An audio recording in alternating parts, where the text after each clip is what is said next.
Bon, on commence avec notre deck. Notre deck de 4 Great Dragons. On va commencer pour le bébé. C'est un deck particulier. Ce deck-là, en fait, tu joues avec plein de level 6. C'est un deck, on va dire, unique dans sa façon de jouer. Que tous les level 6, c'est pas en Digivolution que tu vas jouer. Tu fais en play. Du coup, quand même, c'est un deck assez fort, quand même, mine de rien. Oui, tu Et assez drogue, mécanique assez drogue. Oui.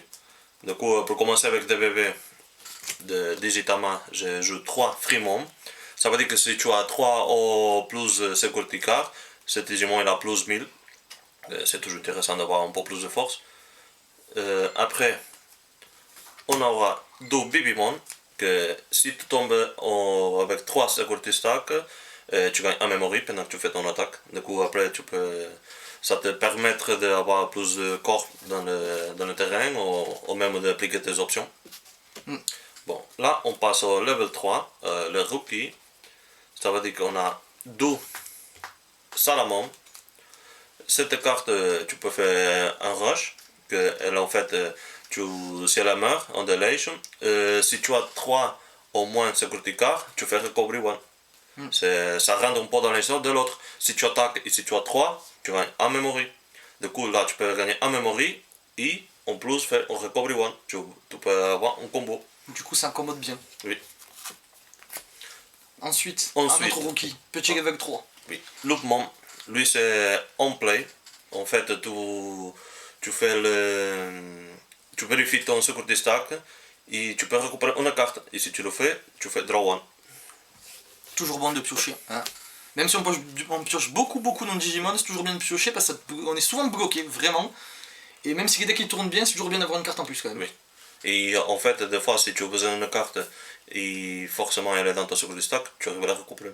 Oui. Tu attends pas que ton ennemi te la touche. C'est ça, t'es pas obligé d'attendre que t'as ta carte qui est bloquée parce que des fois, quand t'as pas de chance, c'est comme moi et que t'as toujours les 3 cartes que tu veux bloquées dans ton security stack, mais tu les touches pas. Après, Patamon, c'est une carte très importante pour ce deck. C'est un chercheur. C'est lui qui va te chercher quelques-uns de les dragons, ou la même option, de le forger les dragons, et en même temps, il va te chercher un angel. Que ça peut être Agewomon. C'est ça que tu cherches. Du coup, sur les rookies, il y a beaucoup de on-play. Oui. Beaucoup de rookies qu'on joue directement. Après, on a Agumon. Qui n'a pas de on-play. Ou not. Non, il n'a pas d'on-play, mais il fait un effet d'on-play. Il a son inherit effect. Que quand tu fais un on-play dans Forgotten Dragons, comme je t'avais dit, le level 6, tu vas faire on-play. Et lui, si tu as un level 4 avec lui et tout, c'est pour faire ça que le moment que tu fais on-play, tu fais draw 1. Du coup, tu arrives à récupérer toujours des cartes. Encore. Et bon, et ça c'est tout pour le level 3. Maintenant, on passe au level 4, à le champion, et notre évolution Agumon. Gatomon. Agumon, tu Oui, Agumon, je viens de déjà le passer, j'étais en train de regarder la carte. Je sais que tu l'aimes beaucoup, mais bon. Non, j'étais en train de regarder la carte. Il peut pas avoir tous les niveaux, hein. C'est Gatomon, lui fait on play, rival de top 4, et tu vas faire presque pareil à notre Patamon, que c'est de récupérer un Angel et un Forgotten Dragons. Mais il en a grande différence cette carte. Lui, quand tu as un level 5 ou quand même un level 6 sur lui, ça permet qu'à chaque fois que tu fais on play dans Forgotten Dragons, il gagne rush. Ça veut dire que le moment qu'il rentre, il tape de suite. Si tu veux qu'il tape de suite, c'est pas obligatoire. Après, 4 Vidramon. Cet deck, franchement, c'est un deck très simple. Tu prends 2-3 Digimon, tu joues x4 et c'est tout. Il n'a pas beaucoup de choix, c'est un deck simple. Bah après, si tu remarques, même à tous les niveaux 4, déjà tous les niveaux 3 ils ont du on-play, et tous les niveaux 4 ils ont un effet on-play, One Digivolving et un effet inhérent en même temps. Oui. Donc c'est vrai que ça joue vite, ça combote bien. Après lui, c'est le même genre de Gatomon, que tu cherches un Forgotten Dragons, mais en même temps il cherche un Dramon, que lui c'est Vidramon, et tu as besoin d'Aero Vidramon. Oui, du coup, lui, ça va être pour chercher le Vidramon. Et le même inherit effect de Gatomon, que c'est le cas de rush, pour qu'il attaque de suite. Après, dans la ligne de Digivolution de Gatomon, on a Angewomon, comme je parlais. Du coup, les anges. Oui. Du coup, elle, quand elle a fait la Digivolution, si tu n'as pas l'option de Trial of the Four Great Dragons, tu peux le jouer directement. Elle coûte 8, mais si tu fais l'évolution et si tu l'as pas, tu le mets gratuite. Ça te coûte rien. Du coup, c'est franchement important d'avoir cette carte. Après, le Aerodramon, c'est pareil. Le petit va le chercher. Oui. C'est pareil, si tu n'as pas le Trial of the Four Dragons, tu vas le jouer aussi. Et après, il gagne des bloqueurs. Franchement, c'est important cette carte, que tous les dragons qui rentrent vont être des bloqueurs. Après, cette carte-là, la beauté. Sakuyamon Main Mode. Meilleure carte. Je vais la laisser un peu de côté, que j'ai un autre truc. On a deux Magnadramon, deux Azulongmon et deux Megidramon. Ça, c'est notre dragon principal. Mais avec eux, tu as on va dire notre boss, notre dragon principal, c'est le Goldramon. Goldramon, si tu vois la carte, c'est la combinaison de Otto, c'est le dragon principal. Du coup, à chaque fois que tu joues ton option, je vais ici, ton option de Trial of the Four Dragons, toi tu es obligé de pas faire une distribution level 7 et au final de ton tour, ton dragon que tu viens d'invoquer, il doit être détruit. Tu dois le tracher. Du coup, comme solution à ça, j'ai trouvé un Magnadramon. En fait, ce Magnadramon, je transforme à partir de mon Magnadramon normal. Celui-là, c'est le Ex-Antibody. Ça fait que ce corps-là, il peut rester. Je ne suis pas obligé de le tracher. Des fois, c'est intéressant que je le trache, mais des fois, non. Du coup, lui, c'est une solution pour ça. De la même façon que notre Sakuyamon.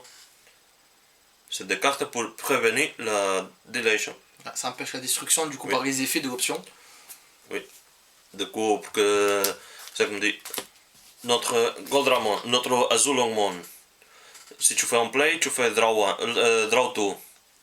Et si cette carte elle était jouée pour l'option, pour la fameuse option Trial of the Four Dragons, il va gagner 2 mémories. Du coup, tu le joues pour rien et tu gagnes encore de la mémoire pour lui. Le Magnadramon, c'est tout Digimon de ton opponent et je perds une seconde attaque. Et je perds une seconde attaque. Et si c'était joué par cette carte-là, pour cette option, c'est moins 2 de seconde attaque. Du coup, il annule toutes les attaques de ton opponent, basiquement. Sauf si c'est un deck rouge, n'oublions pas. Qui frappe à plus 8. Oui, mais bon. Après, tu as le Megidramon. En fait, cette carte, c'est pour delete de tes opponents. En fait, les 3 Digimon, on va dire que c'est les 3 dragons, c'est le même truc, mais chaque effet un peu différent. Ouais, un peu différent. C'est situationnel. Oui, c'est situationnel. Donc selon ce que tu as besoin, tu l'utilises. Ouais, tu l'utilises, après tu le traches. Pour que le tracher, c'est bon. C'est comme je te dis avant. C'est bon garder le corps des fois que tu as besoin de finir un match, tu vois, une dernière attaque ou quelque chose comme ça. Mais en même temps, c'est bon que le trache grâce à lui. Le Goldramon. Goldramon, en fait, tu vois, quand tu fais la désévolution, pour commencer de lui, tu récupères l'option de Trial of the Four Dragons. Qui est principal quand même, il te faut cette option, mais si t'as pas cette option, ça tourne pas le deck. Après, quand tu fais ton attaque, si tu retournes un de lui et un de lui de ton trash directement au fond de ton deck, tu trashes 2 sur le stack de ton opponent pendant ton attaque. Du coup, tu trashes 2 et après tu l'attaques. Du coup, tu fais minimum 3. Oui, tu minimum 3. Et en même temps, ça va dire que s'il reste 12 sur le stack, tu le nettoies tout sur le stack et après tu le tues. C'est mort. One shot. Du coup, bien sûr, l'option. Après, l'option. 1 x 4, c'est logique. La même qui était déjà là. Et notre autre 3. On a là. Oui, cette carte, c'est un maximum, il faut la toucher. Mais tu la touches facilement. Oui, tout ce qu'il va chercher, et après, elle est toujours recyclée. C'est une carte toujours recyclée. Du coup, c'est important de l'avoir le maximum possible, mais en même temps, tu t'inquiètes pas trop que tu vas l'avoir. Après, on a une autre option de Godflame. Celui-là, c'est intéressant. Principalement si elle tombe dans ton sécurité. Ouais. Pour utiliser son effet, qu'elle a quand même coûté 5 et tout, et c'est pas trop intéressant de payer les 5, mais bon, que son effet c'est one of your opponent's Digimon gets moins 6000 for the turn. Et après tu retournes, ça veut dire que tu vas tuer un de tes opponents avec 6000 au moins. Au moins, tu le tues. Et après tu récupères une carte for the Dragons de ton trash à toi-même. Du coup tu peux récupérer ta petite option. Oui. Ou ton dragon. Ou un dragon que tu as besoin pour le déjouer dans le moment. Après 5, oui, ça finit pour être pas autant cher que ça. Après, pour finir, le timer. Je joue ce petit timer ici, j'aime bien. Dans ce deck, c'est un memory timer. Ça veut dire que tu commences toujours à 3. C'est pas mal. Et après, à chaque fois que tu additionnes une carte à ton security stack, tu suspends ce timer pour gagner en memory. En fait, cet deuxième effet, c'est pour faire un combo avec Sakuyama. Et après, on a Analognon. C'est franchement important, comme tu es level 6, tu vas le trasher après. Lui, il dit que quand un de tes level 5 au supérieur, il est détruit, tu gagnes en memory, tu fais naître un autre bébé dans un espace libre si tu le vois. Si tu l'as pas, tu le fais pas. Bon, c'était ça notre deck For Grey Dragons, très intéressant à jouer. Si tu aurais des défauts à ce deck, ça serait quoi? La vitesse peut-être. Un peu long? Oui, au début. Il coûte un peu démarrer, mais après, oui, il est fort, il frappe bien. Si tu laisses qu'il avance, qu'il se met en place, qu'il trache 2 ou 3 dragons, c'est presque fini. Ah, c'est vrai qu'il y a une bonne puissance de frappe quand même. Oui. Après, j'aime bien aussi le fait que grâce à ces dragons, ça va tout le temps chercher. C'est un deck qui tuto beaucoup. Donc, ouais, sauf si la main de départ est vraiment faible, Oui. Sinon il y a des grandes choses à faire assez rapidement avec le deck. Comme il a dit, c'est assez long au début, mais une fois qu'il y a tout qui est en place, ça va vite, ça enchaîne, ça attaque, ça agresse. Oui, et après, comme tu dis, tu galères pas trop à trouver. Le deck il est simple, il a jusqu'à 4 ou 5 Digimon, et c'est x4. La ligne de prix, c'est tout le temps les mêmes. Ouais. Donc dès qu'on touche une carte, on sait quoi faire, ça va vite, ça joue. C'est agréable. C'est tout ligne directe. C'est agréable. Oui. Bon voilà, c'était ça pour cette decklist. J'espère que vous avez aimé, et futurement on aura d'autres decklists aussi. C'est pas les decks qui manquent ici. Hein. Ou beaucoup trop.